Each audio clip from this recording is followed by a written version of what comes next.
أشرف الأنبياء والمرسلين وسيدنا ونبينا محمد صلى الله عليه وسلم.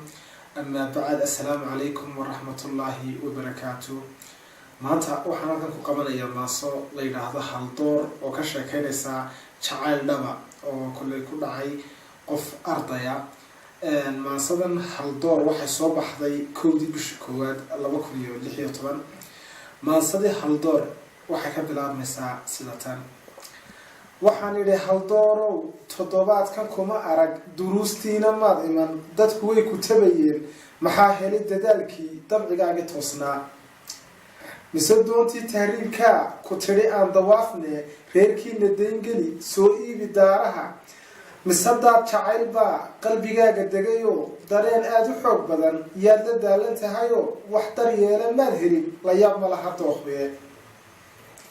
wuxuu yidhi dareen baa qalbigayga degayoo diif baan qabaayo dab baa laygu shidayaa, laba dara mid weeyaan inaan maro dariiqii jacaylkii cilmiba dilay oo diiwaanka aan galo.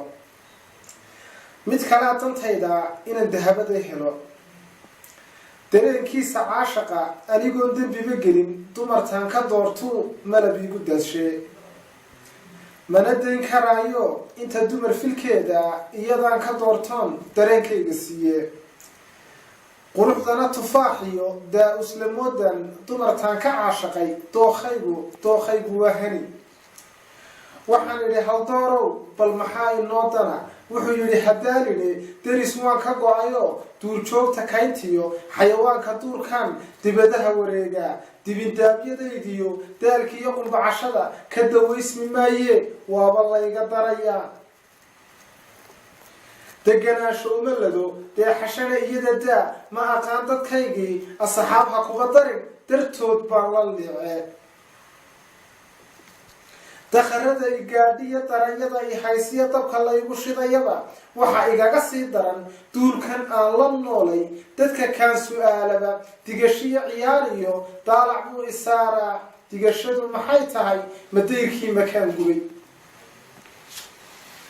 dookhayga nacaskaa dadka iga dhex saaree, dembi anigu maan gelin. deeqa dumar u roonay, dugsi dhaxanta celiyay, adaan kuu dayaysno dartaa aan u omne haydaloolin huuriyada. duni waa wareegto dulmi lagama fowsiye, intuu dawlis kula go-o armuu kugu dambeeyaa, digashadu ma fiicne. wallee waan dayaysnahay, ma degano warkaygani, daayin baan saleeyahay. laydiidna gami-ii dibaddaan wareegaa, cishqaa laygu dawgalay, mana helin dabiib iyo daryeelkaan u baahnaa.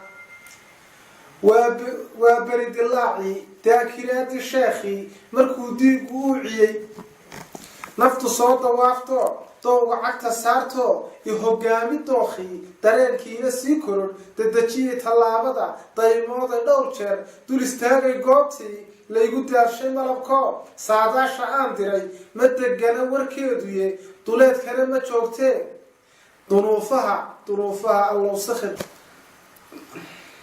durbadiiba soo galay, dugsigiiyo aqoonto ku dadaalay aragtida, daabuurka laynkiyo daaqadaan ka dhiishaa. waxaan idhi haldoorow waa daahday saaxiib, duruustiiyo casharadii diin baa la noo galay, fiisigisna diidee dawadaada i sheeg. wuxuu yidhi dan sheegtaye dulucdiyo ujeedada, wuxuu yidhi dan sheegtaye dulucdiiyo ujeedada daaha aan ka fayde, dabiib maad u haysaa? mise deexashiyo hadal dulmar iyo sarbeebbay dar alle ay kaa tahay. wuxuu yidhi haldoorkii dayixuba habeenkii dunidu iftiinshaa. waxaan idhi haldoorow dayixuba habeenkii dunidu iftiinshaa, sawtaada haydanan shiishkiisu darayay, dumarkuna u xiisaan darandoorsho hadalkana. wuxuu yidhi haldoorkii calaf baa dunida jira, daayin baana kuu qoray, anigana dareenkii iyo doogta caashaqaa igu sii durkayso, qofaan diirnaxayn baa dabar laygu xidhayo iilkaan dul alla. walow aanu dookhiyo dibqashada ka simanay, walow diradiraaliyo dad xumaanta fidiyiyo دول حاسد هجرو نعبان كلا دلي دول حاسد هجرو نعبان كلا دلي إن كستون طب ناريو طب إن هالسا كو قلي إن كستون استوحون كو دار شديق بدن إن كستون ترماني هاي كاتور تقيكا إن كستون نفتايدي كدب جري أيامها إن كستون إطايرسي أو واحد ريالك أهلي دنبنا تانا كماليه قوشو ويتنبايسا وبالله التوفيق